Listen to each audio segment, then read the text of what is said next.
आज हम बात करने वाले हैं एक ऐसी शख्सियत की जिनका सफ़र एक छोटे से गांव से शुरू हुआ और वो भारत के सबसे बड़े वैज्ञानिकों में से एक बने और फिर देश के सबसे प्यारे राष्ट्रपति। जी हाँ, ये कहानी है डॉक्टर APJ अब्दुल कलाम की।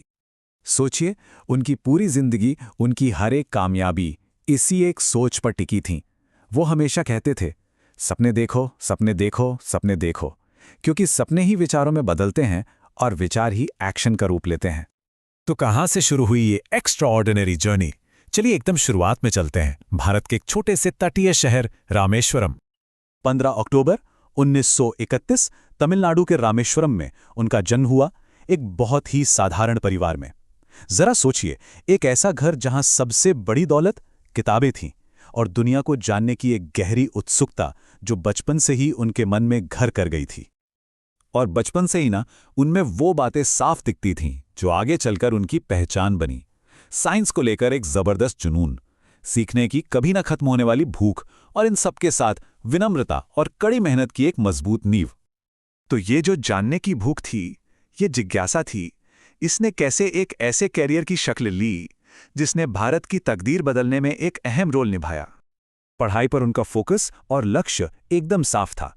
मदुरै और तिरुचिरापल्ली में शानदार प्रदर्शन करने के बाद उन्होंने एरोस्पेस इंजीनियरिंग को अपना जुनून बनाया और जल्द ही वो भारत के सबसे बड़े वैज्ञानिक संस्थानों DRDO और इसरो का हिस्सा बन गए।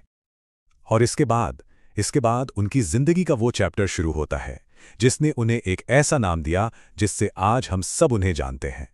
तो सवाल ये उठता है कि उन्हें मिसाइल मैन क्यों कहा गया? आखिर ऐसा क्या था उनके काम में जिसने उन्हें ये उपाधि दिलाई? ये वो प्रोजेक्ट्स थे जिन्होंने भारत को टेक्नोलॉजी के मामले में आत्मनिर्भर बनाने की नींव रखी। चाहे वो SLV-3 हो, जिसने पहली बार भारत के सैटेलाइट को ऑर्बिट में पहुंचाया, या फिर अग्नि और पृथ्वी जैसी बेहद जरूरी मिसाइलें, इन सब के पीछे डॉक्टर कलाम का नेतृत्व था। मतलब ये सिर्फ मिसाइलें या रॉकेट बनाने की बात नहीं थी। ये बात थी एक देश को अपने पैरों पर खड़ा करने की, उसका आत्मविश्वास बनाने की।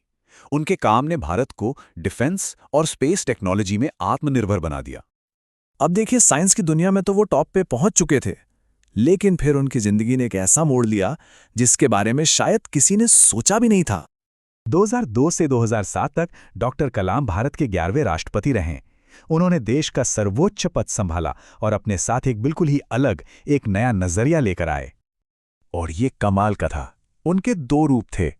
एक तरफ थे वैज्ञानिक कलाम, जो देश की रक्षा परियोजनाओं को लीड कर रहे थे, और दूसरी तरफ थे राष्ट्रपति कलाम, जो सीधे देश के बच्चों और छात्रों से जुड़ रहे थे। एक तरफ जटिल टेक्नोलॉजी तो दूसरी तरफ सादगी और विनम्रता। और यही वजह थी कि लोग उन्हें जनता के राष्ट्रपति कहते थे। उनका कार्यकाल राजनीति के बारे में कम और देश की आने वाली पीढ़ी को इंस्पायर करने के बारे में ज्यादा था। वो हर किसी के लिए उपलब्ध थे, खासकर युवाओं के लिए। तो आखिर वो हमारे लिए, आने वाली पीढ़ियों के लिए क्या छोड़कर गए? उनकी विरासत क्या है? उनकी पूरी जिंदगी कुछ बहुत ही सिंपल लेकिन पावरफुल उसूलों पर चली। जीवन में सादगी, कड़ी मेहनत पर अटूट विश्वास, हमेशा आगे की सोचना और टीम वर्क के साथ हर मुश्किल को पार करना। और शायद यही किस्मत में लिखा था। 27 जुलाई 2015 को उनका निधन भी ठीक वही करते हुए हुआ जो काम उन्हें सबसे प्यारा था। वो स्टूडेंट्स को एक लेक्चर दे रहे थे। जाते जाते उन्होंने हम सबको एक बहुत ही सरल सा फॉर्मूला दिया। एक तरह से कहें तो एक्शन का फॉर्मूला। पहला, एक बड़ा सपना देखो। दूसरा, उस सपने को सोच में बदलो। और तीसरा, उस सोच को एक्शन से हकीकत बना दो। तो उनकी जिंदगी हमें एक बहुत बड़ा सवाल देकर जाती है, जो उनकी विरासत को हम सभी के लिए एक निजी चुनौती बना देती है। वो कौन सा सपना है जो हमारे कामों को दिशा देगा?